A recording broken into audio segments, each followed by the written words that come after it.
All right, and can I come back to an issue which Senator Moore had begun on? Well, there's been more and more media reports and feedback from the sector about the reductions in funding and the fact that women's shelters are struggling to cope with demand. I'm interested in whether the office has conducted any nationwide review of whether housing services are adequate to meet existing demand. No, not to my knowledge. No. Is there any kind of, is there anybody collecting that information? Not that I'm aware of, and I think sometimes that's something which is a responsibility of states and territories. It may, of course, come up in COAG discussions when we're looking more broadly at violence against women. Okay, so given that your office is responsible for whole of government policy analysis and is obviously very valuable, are you across those changes to women's shelter and domestic violence services and the funding reductions? The changes in the states and territories, or? Well, yes, but also the changes at the federal level that have then flowed through to the states and territories. Are you tracking the diminution? Could you just for a moment outline what those changes are at the federal level that you're referring to? Sure. So the funding uncertainty on the National Partnerships Agreement on Homelessness, given that it's only been extended by 1 year for the last handful of years.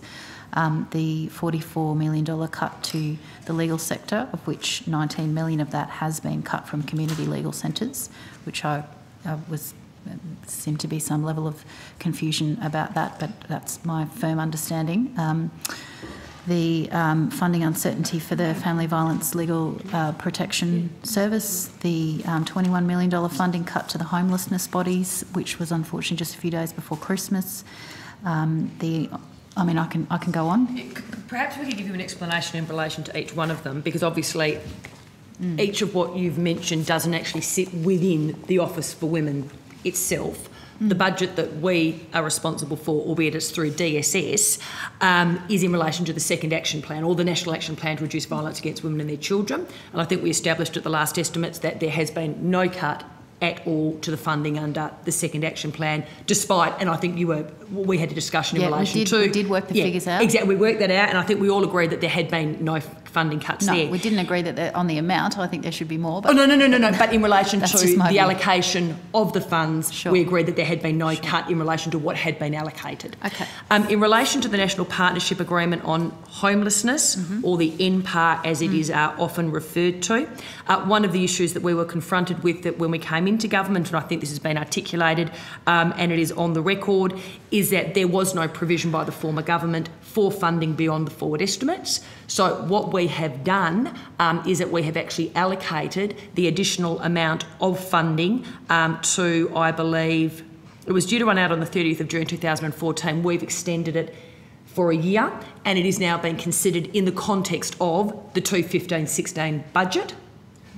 So the formal considerations are actively being undertaken. And it's also the subject of the Federation White Paper to look at longer-term roles and responsibilities in housing and homelessness. So there's another process that's looking broadly at what Commonwealth and state should be responsible for. Is the Office for Women involved in that? Well, it comes under my part of the department, and I've been out consulting on it last week. So I am leading the Office for Women, and yes. But yeah, it's not that difficult, because your area, the PM&C, is looking after the whole white paper arrangement. Yes. I just wanted to get on record whether the Office for Women as such, not you, the Office of Women was involved. Well, I am part of the Office for Women in a technical sense. So your whole involvement in the white paper is from the Office of Women? No, it's part of my involvement.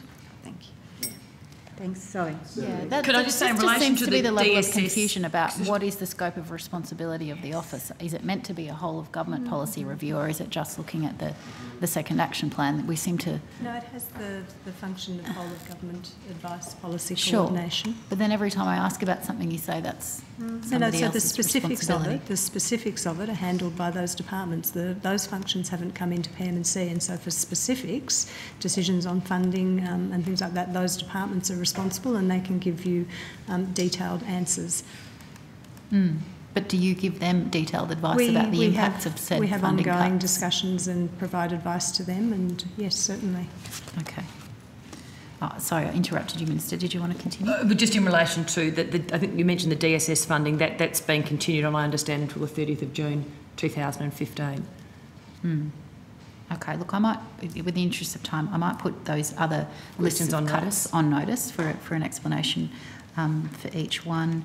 And I just want to turn to one final issue, and then I will hand over. Just in relation to the... look, I'll put them on notice too. I've had more than my fair share. Thank you. Senator